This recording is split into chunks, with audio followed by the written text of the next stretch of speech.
Salut à tous. On se retrouve sur une moto aujourd'hui pour un test, premier test de la chaîne.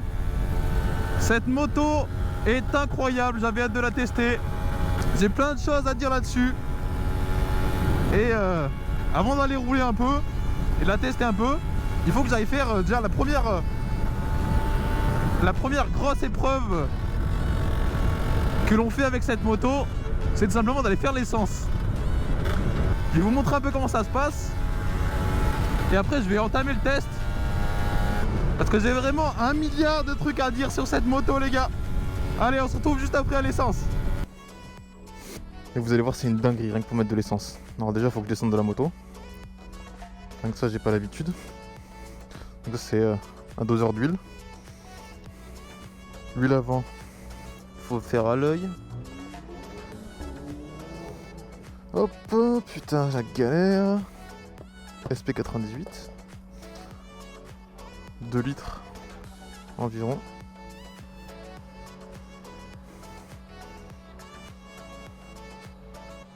Voilà.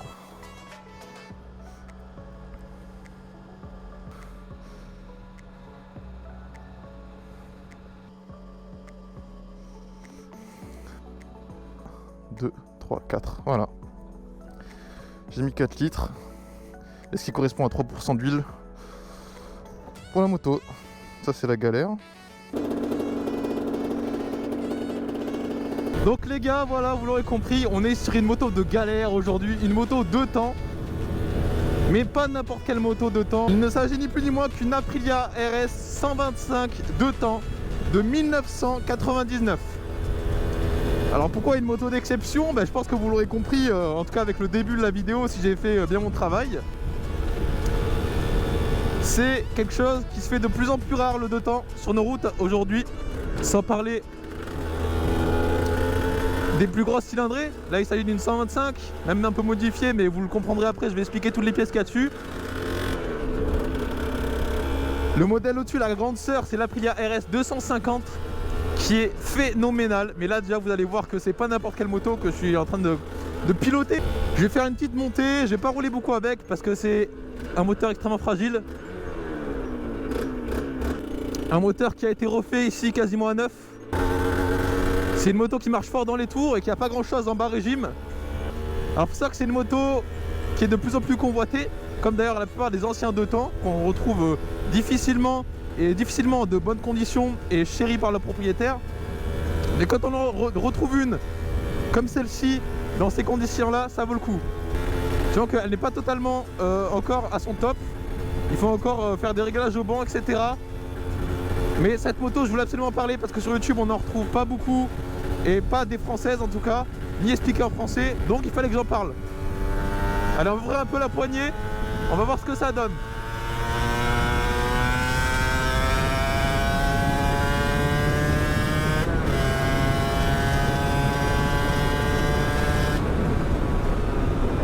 Cette moto a une allonge phénoménale quand elle est complètement débridée et en full et avec une bonne carton, enfin une bonne préparation au banc, je veux dire.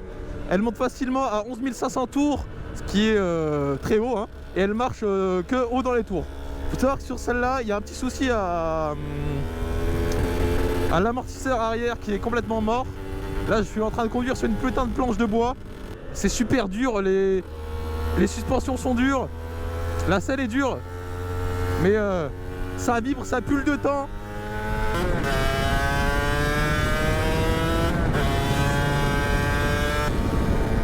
Alors, on va parler un peu de la configuration de cette moto. Cette moto n'est en réalité plus une 125 mais un 140 cm3. Elle a été complètement préparée. L'échappement est une ligne complète Arrow Racing. Je vais m'arrêter, je vais vous montrer tout ça parce que c'est une dinguerie. Niveau compteur, on a compteur de température avec un chronomètre pour afficher les temps autour sur piste. Je vais expliquer un peu l'histoire après de la moto, mais vous allez comprendre pourquoi.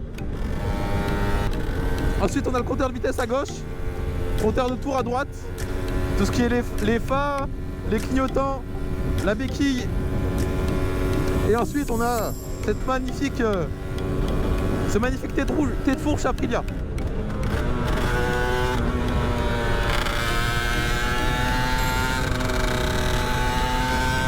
Allez, on va envoyer un peu.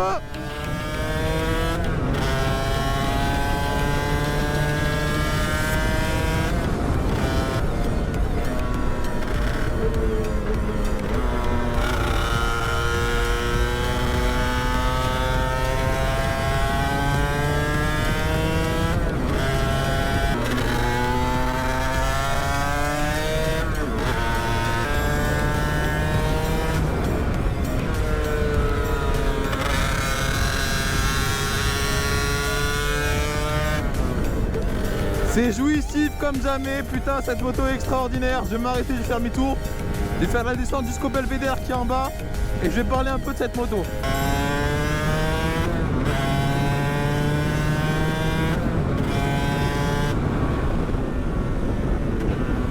Alors, elle se place en courbe extrêmement bien.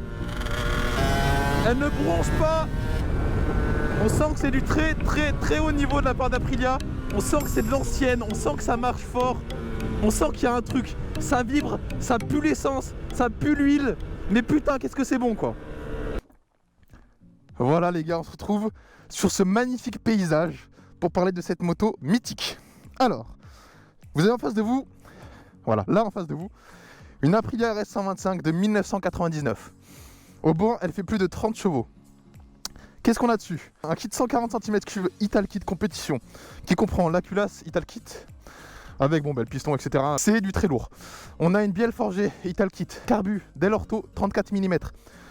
On a une valve d'échappement Italkit en aluminium qui permet donc d'avoir un coup de pied aux fesses. Ensuite on a la boîte à clapper avec les clapets en carbone. Ensuite on a un échappement complet Arrow Racing, la ligne complète. On a une boîte à air débridée avec un filtre à air Malossi Racing. Elle est équipée après tout ce qui est freinage d'origine. Alors c'est un frein Aprilia, c'est leur truc. Pareil pour le frein à air. En rouge comme ça, c'est magnifique. Avec un énorme disque de frein avant. Il faut savoir que des disques comme ça de frein sur les 125, ça n'existe plus. Les derniers modèles 125 qui sortent n'ont plus un freinage aussi performant. Alors pourquoi un freinage aussi performant et pourquoi un cadre aussi performant? Parce que oui, ça j'en ai pas parlé, mais on a un cadre de taré là-dessus et la fourche avant de taré. Une fourche avant 40 mm et un freinage avant de taré. Pourquoi? Tout simplement cette moto, elle vient, c'est une dérivée des versions RSW qui étaient dans la compétition à l'origine en fait, tout simplement. Il faut savoir que c'est une moto extrêmement performante, qui était en tout cas à son époque, et qui reste dans ce qui se fait de mieux aujourd'hui en 125. Alors bien sûr le mélange, comme vous l'avez vu au début de la vidéo, se fait directement dans le réservoir. Il n'y a plus la pompe à huile a été supprimée, parce que le problème c'est que sur un moteur comme ça, si la pompe à huile meurt, il n'y a rien qui annonce qu'elle est morte. Donc on va directement au serrage du moteur. Donc comme je disais, le freinage ne se fait plus comme ça actuellement, ni cette fourche, une fourche de cette qualité avec un freinage de cette qualité. Sur les 125 actuels, ça n'a rien à voir. Il faut savoir qu'elle fait 128 kg pleine environ. Un peu plus, 130 kg on va dire. Donc c'est rien du tout. C'est une moto qui marche beaucoup sur piste aussi, parce que dans les petites pif-paf, elle est incroyable. Comme je l'ai dit tout à l'heure vite fait, la fourche est d'une précision incroyable. Il faut savoir que sur ma SV 650, la fourche et aussi le freinage ne sont pas aussi performants. Là, on a l'impression d'être sur un rail, ça sent la qualité italienne, c'est super, j'adore. Le cadre de cette moto est sublime.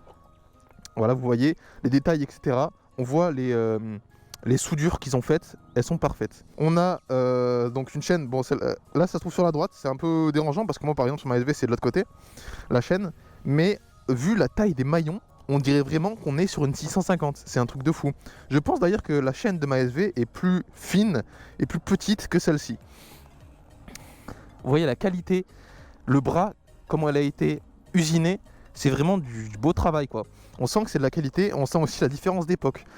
J'ai été propriétaire d'une Yamaha YZF R125, ça n'a rien à voir. Niveau performance, donc YZF R125 qui est la sportive après Yamaha, 4 temps. Niveau performance, le 2 temps démonte le 4 temps. Mais j'ai dit plein de côtés positifs, etc. à cette moto, il y a aussi des côtés négatifs.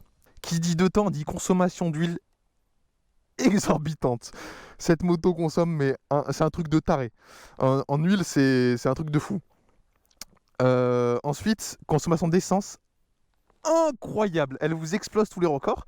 Avec un plein, on fait environ 150 km avec cette moto quand on roule pépouze. Sinon, c'est 120 km quand on envoie. Ça n'a rien à voir avec une Yamaha YZF R125 par exemple qui pouvait faire 380 km. Alors oui, c'est du 4 temps, mais même en envoyant fort, on faisait 350 km. Donc ça n'a rien à voir. Deuxièmement, pour une utilisation quotidienne, c'est injouable. Cette moto est extraordinaire. elle est d'une précision folle, mais en fait c'est de la performance. Je n'ai pas du tout un rapport, un ratio équitable, on va dire, entre plaisir de conduite et utilisation au quotidien. Ce n'est pas fait du tout pour être utilisé au quotidien ou en ville. C'est fait pour être utilisé très haut dans les tours, donc sur des routes comme ça par exemple. Mais en ville, c'est pas faisable, ça chauffe et ça aime pas du tout ça. Si on compare donc ce qui se faisait à l'époque, en face de ça, vous aviez la Cagiva Mito 125. Une boîte 7 vitesses, un moteur de taré qui envoyait jusqu'à 37 chevaux. Cette moto est normalement bridée pour l'utilisation en 125 à 15 chevaux. Quand elle est bridée à 15 chevaux, on ressent quand même ce plaisir. C'est-à-dire que le moteur est joueur. Ça envoie et ça reste la même fourche, etc. Donc c'est du très haut niveau de performance. Mais c'est pareil, en utilisation quotidienne, cette moto est un enfer, vraiment. C'est pour ça que je comprends ceux qui roulent en 125 4 temps. Si vous comparez un 4 temps à ça, le 4 temps n'en voit rien. Mais je les comprends dans l'utilisation quotidienne, etc. Ça se comprend de rouler en 4 temps comparé à ça, parce que ça c'est un enfer. Voilà, la pompe tout le temps, etc. Elle fait plus de 30 chevaux au banc, donc c'est n'importe quoi. Ça envoie beaucoup. Mais par contre, on voit que c'était pas du tout la même époque. Là, on se retrouve par exemple avec un cadre qui est soigné. L'intérieur du cadre a été... en gros, il est alvéolé à certains endroits pour permettre de gagner du poids. Les fourches sont excellentes. On sent dans les virages que c'est parfait, on peut envoyer. On a confiance avec. Et c'est ça qui est bon, vraiment. Bien sûr, il y a des défauts. Hein. Ça fuit, ça perd de l'huile. Alors t'en mets et ça en perd directement après. Et vous voyez la finition du cadre. Sur aucune 125, même des plus gros modèles, vous ne trouverez un détail pareil. Mais là, vraiment, vous trouvez un niveau de détail.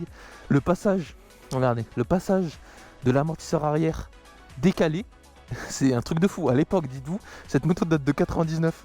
Pareil, des détails niveau carrosserie, carénage. Là, on a l'entrée d'air qui permet d'alimenter directement et de refroidir plutôt directement. Le moteur, ça arrive directement au-dessus de la culasse. Il n'y a que du bonheur avec une bougie iridium. C'est le top du top, il n'y a rien à redire. Par contre, voilà, c'est dur. Ça fait mal aux fesses. Il y a des trucs qui vont pas. Mais je veux dire, le niveau de performance à l'époque, en tout cas, et clairement, on voit qu'il y a eu un gap qui a été passé. Et on voit qu'il y a eu les profits après qui sont passés avant la qualité, en tout cas. Par exemple, je parle du niveau du cadre. Vous ne retrouvez plus aucun cadre dans cette qualité-là aujourd'hui, ça se fait plus. C'est pour ça que cette moto elle est extraordinaire et que sa grande sœur, donc la Aprilia RS 250, est quasiment introuvable dans un bon état aujourd'hui. On parle d'une moto qui faisait plus de 50 chevaux. Pour pareil, la 250 elle est juste un peu plus lourde, mais c'était n'importe quoi.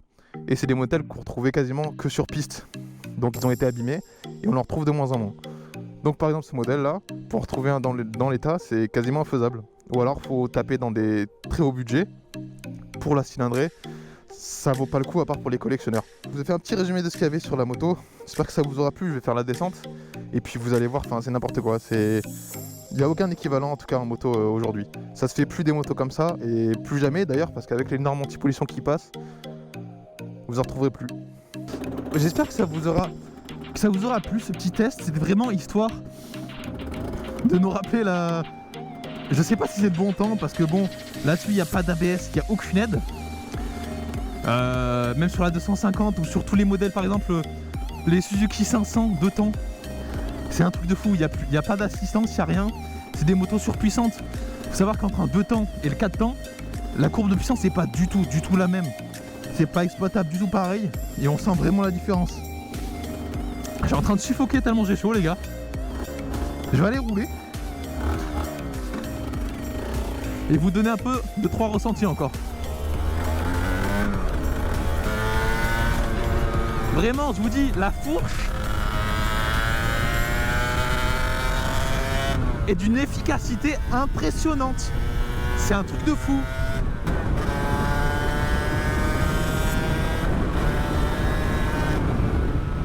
Et le freinage à un doigt est exceptionnel. Il est même pas comparable à celui de ma SV qui est un chien en fait, tout simplement en comparaison. Regardez comment ça envoie dans les tours, c'est un truc de fou. Il faut savoir que j'ai plus de patates avec cette moto qu'avec ma SV 650.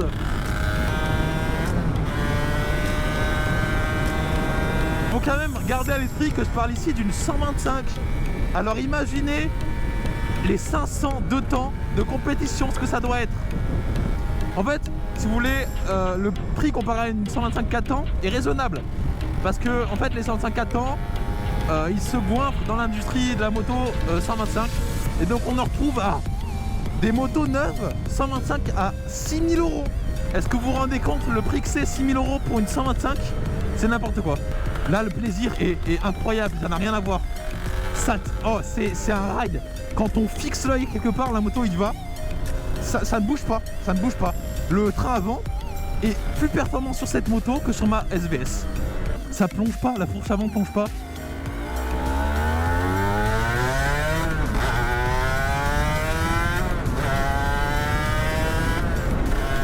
Dans la description, vous aurez la liste des pièces de la moto.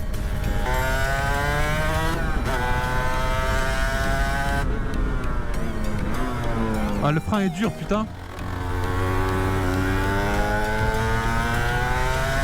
C'est fragile comme un deux temps. Faut faire attention. Les vidanges à l'heure, etc.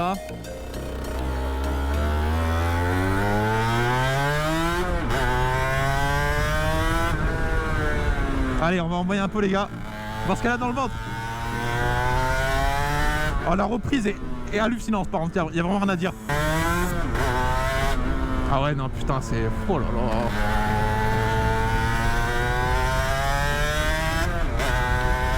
Oh putain, ouais. Oh putain. Oh bah. Allez bébé.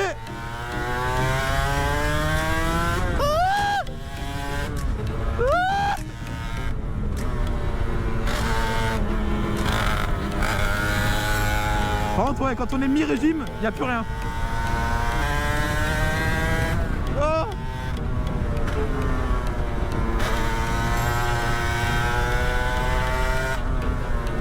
C'est un truc de taré, les gars. C'est un truc de taré.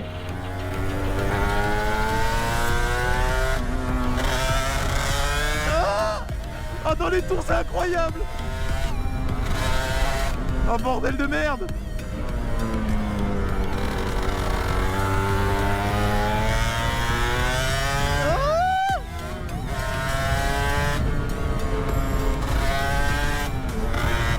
Hop là. Ah ouais, bon ben voilà, je crois que j'ai tout dit dans cette petite montée de merde là. Cette moto est incroyable. Je suis essoufflé, j'ai fait que gueuler, c'est un truc de taré. J'ai jamais vu un truc comme ça.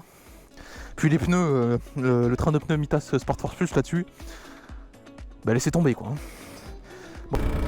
Alors oui aussi, jante allégée sur ce modèle. Hein. En gros, c'est le modèle tiré de la compétition. Donc tout ce qui pouvait être allégé a été allégé et ben ça donne un 114 kg à sec quoi. C'est un vélo, c'est un putain de vélo. Et puis c'est léger comme un vélo et c'est maniable comme un vélo donc avec un moteur de fou dessus c'est incroyable vraiment. Le cadre est rigoureux et la fourche avant est rigoureuse, c'est un truc de fou.